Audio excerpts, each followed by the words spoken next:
విలువలతోనే పెరగమని social నీకు చెబుతుంది. పెరిగిన కొద్దీ ఒదగమని అర్థమందులో ఉంది. విలువలతోనే పెరగమని సోషల్ నీకు చెబుతుంది. పెరిగిన కొద్దీ ఒదగమని అర్థమందులో ఉంది. పౌర హక్కులున్న నాడే ప్రజాస్వామ్యం నిలబడుతుంది. సమానత్వమున్నప్పుడే సమాజం ఏర్పడుతుంది.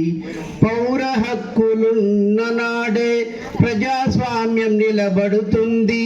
సమానత్వమున్నప్పుడే సమాజం ఏర్పడుతుంది. విలువలతోనే పెరగమని సోషల్ నీకు చెబుతుంది. పెరిగిన కొద్దీ ఒదగమని అర్థమందులో ఉంది.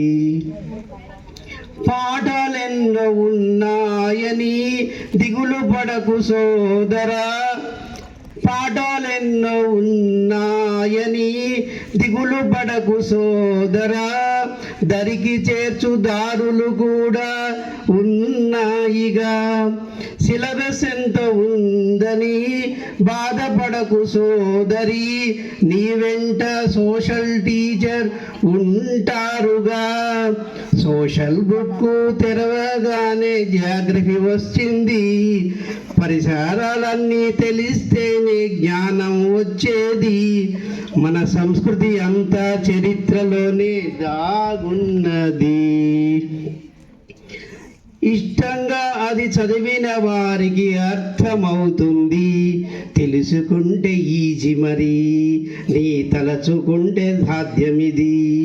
విలువలతోనే పెరగమని సోషల్ నీకు చెబుతుంది.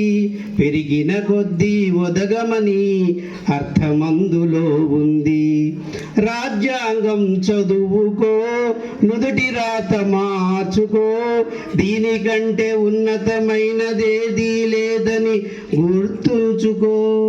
హక్కులన్నీ తెలుసుగా, నీ తల రాతను మార్చుకో.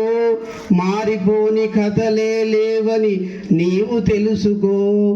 తోచినట్టుగా క్వశ్చన్ పేపర్ ఇచ్చేస్తారు. వారికి నచ్చినట్టుగా ఆన్సర్లన్నీ నీవే రాయాలి. నీ కష్టాన్ని గుర్తించి దైవాలే తలదించగా, నీవు మార్కుల్లో 100కు 100 సాధించగా, నీ పోరాటానికి సారు సైతం మెచ్చుకోవాలి. గత చరిత్రలన్నిటినీ తిరిగి నీవు రాయాలి. విలువలతోనే పెరగమని సోషల్ నీకు చెబుతుంది. పెరిగిన కొద్దీ ఒదగమని అర్థమందులో ఉంది.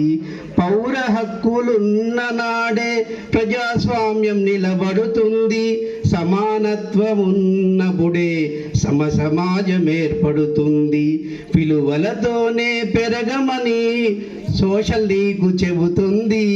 పెరిగిన కొద్దీ ఒదగమని అర్థమందులో ఉంది. Thank you sir.